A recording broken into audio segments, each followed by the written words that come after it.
on a real loving relational level, that kind of comes out. It just seems like you're trying to tell them something. It just seems like you're trying to teach them. So I felt that this other guy, I'm just going to say, was a terrible listener. And then the third thing, which is kind of related to the friend thing, is the access. Whereas one person only invited me to a very compartmentalized part of their life at church, and actually really not, because I didn't really know anything about them at all. Tom invited me into his life. He shared his life with me. It's like how, I should have written this down, but how Paul says that we came and we lived with you. We were an example to you. So live the way that we lived. He was a living example to you. Anyone can go to a psychologist and counselor, and I'm not saying anything against psychologists or counselors. They have a needed role.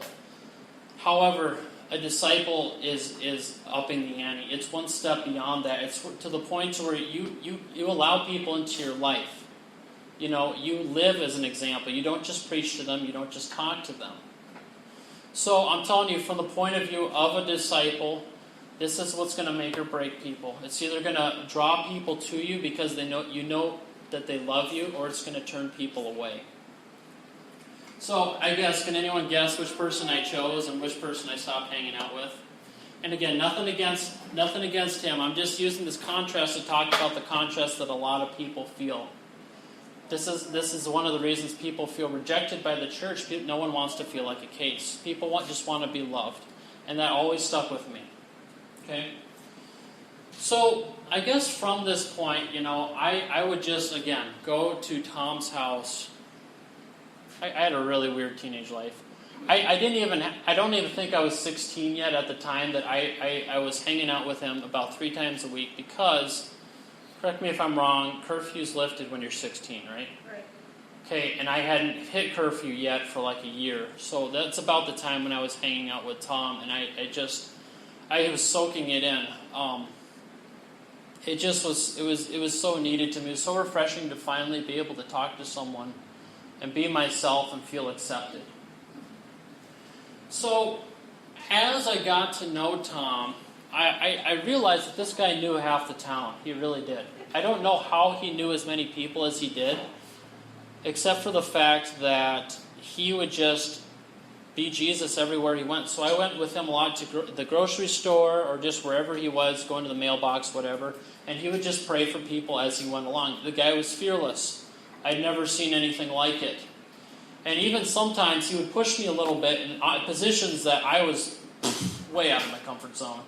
And it had no warning, but he just kind of would give me a little push, and not a kick, a push. And just see what I did, And it really helped me grow a lot, grow out of my comfort zone, really grow in kind of what love means. So as I was seeing some of the people that Tom was ministering to, I realized that there was really no group. There were some people my age, there were some people that were middle-aged, and there were some people that were old. And it was just anyone and everyone, and it really helped break down my perception of, I was used to the youth pastor, young adults, ministers to really young people, middle-aged person ministers to middle-aged people, old person ministers to old person. Well, Tom kind of broke down all of my perceptions and my barriers about what that is supposed to look like. He basically taught me that you can be Jesus to anyone at every time. And if you're authentically being Jesus, it's going to draw people unto Jesus. Because people are attracted to the light. People are attracted to that fragrance if their heart is open. If Jesus, again, is calling them. If the Father has called them. So I want to talk about some things that I noticed that kind of, again, like I was talking about, kill discipleship and things that help discipleship. Just that I noticed from my perspective, again, being a disciple. Okay? First thing, and this is a big one. I'm going to use myself as an example, develop unrealistic expectations. Okay?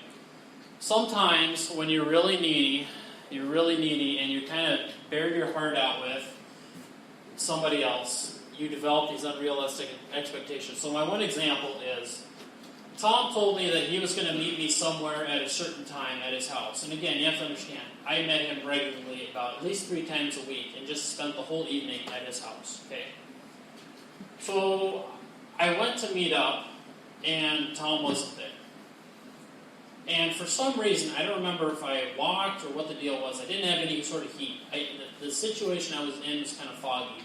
I remember I was freezing my butt off. I was outside, and I was starting to get a little attitude. I'm like, where's Tom? He said he was going to be here. What's going on? And, Tom finally got there. It was an hour or so afterwards, and I gave Tom a little bit of my attitude. Little did I know, it was something that came up with. For one thing, the guy's married. The guy was working 2 or 3 jobs, and he has kids. It didn't matter with my level of expectation at that time, though. My level of expectation was totally unrealistic. However, I put that on Tom, and that was a way that I got offended for a second. Fortunately, I didn't live in that. I got over it. So this is both. I want to talk about this from the perspective of the disciple and the perspective of person discipling. Sometimes people develop unrealistic expectations. That's why you got to make your boundaries clear. There's a lot of people, and I'm including myself as an example, that think that when you're in that sort of relationship with someone, that they have to answer the phone when you call. Okay, that they're almost at your beck and call. That when you're hurting, they have to come meet you. That they have to do this for you. They have to call you. They have to do this. They have to do that. And that is not really the heart of a disciple. And that's not going to be a healthy relationship if you're discipling someone to think that the ball's in your court. So, for example, we know that Jesus called all the disciples, right? He called them initially. He ministered to them. He went out to them, and they were attracted to him, so they followed him. Okay?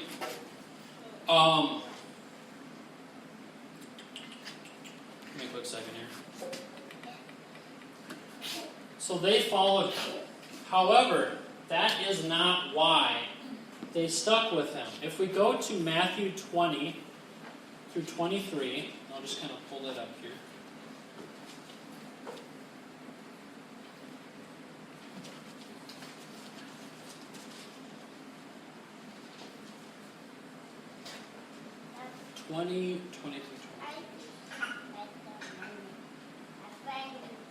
Oh, okay. It's the wrong verse, but still, this is just a funny story to me. Matthew 20, 23 says, Then the mother of Zebedee's sons came down to Jesus.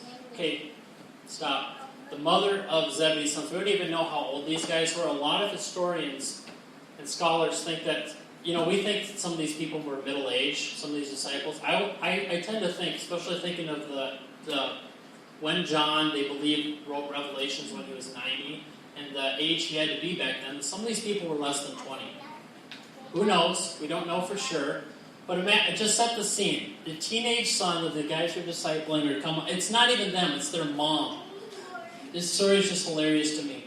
So then the mother of Zebedee's sons came to Jesus with her sons, kneeling down and asked a favor of him. What is it that you want? He asked. She said, Grant that one of these sons of mine may sit at your right and the other one at your left in your kingdom.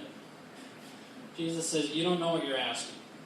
She says, okay, first, can you drink the cup that I'm about to drink? They said, we can. Apparently they came with their mom. This situation is so bizarre, it's hard for me to fathom. And Jesus says, you will indeed drink from my cup, but to sit at my right or my left is not for me to grant. These places belong for those then prepared by my Father. So anyway, I just threw that in as just a funny example of an unrealistic expectation on a relationship. So that's just a funny story.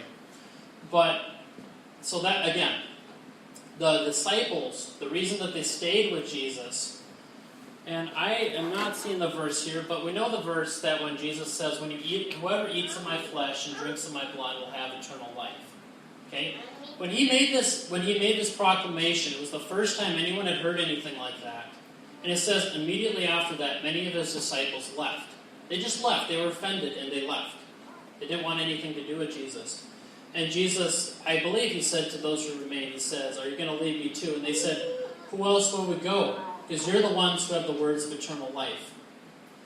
So my point here is that the relationship was in control of the disciples, meaning that they stayed with Jesus not because he was constantly, doing this and doing that for him. They stayed with him because he had the words of eternal life.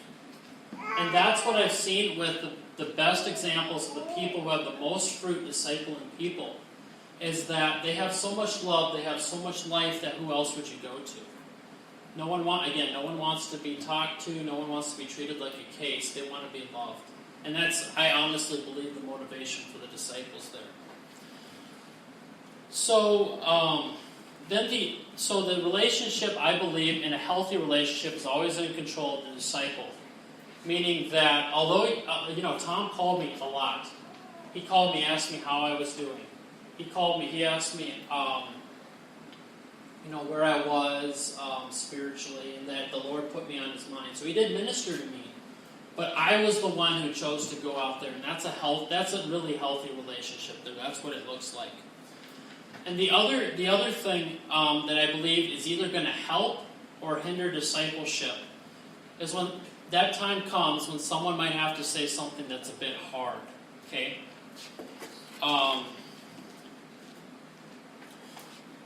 So I don't have a verse for this either.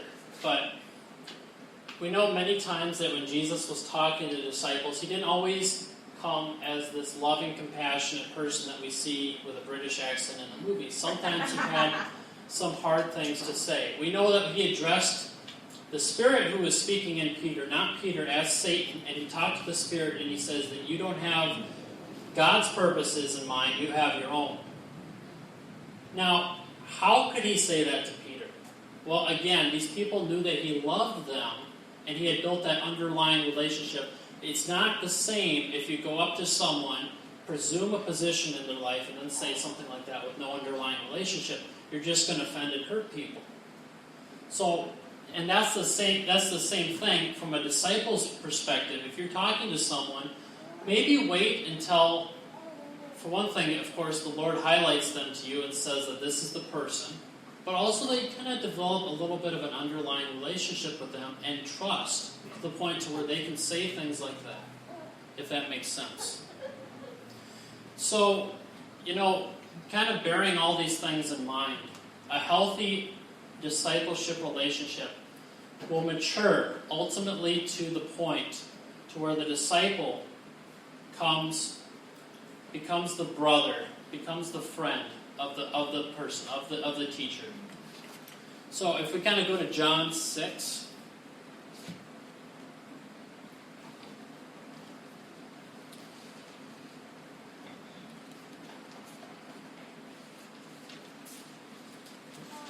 Let's go to John 6:60 through 68.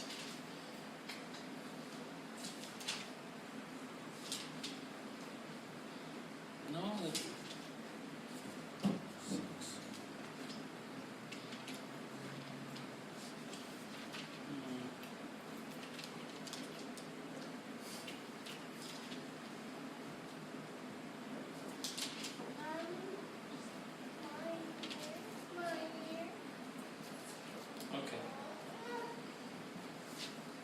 Okay, that was the verse I was supposed to quote earlier. Scratch that. When Jesus was giving his final address to the disciples in the Valley of Gennesaret, I believe, in John, he says, "No longer do I call you servants or slaves, but I call you friends." So Jesus' final address to the disciples that he made is that I am now poured into you. I now consider you not my servant, not my slave, but my friend.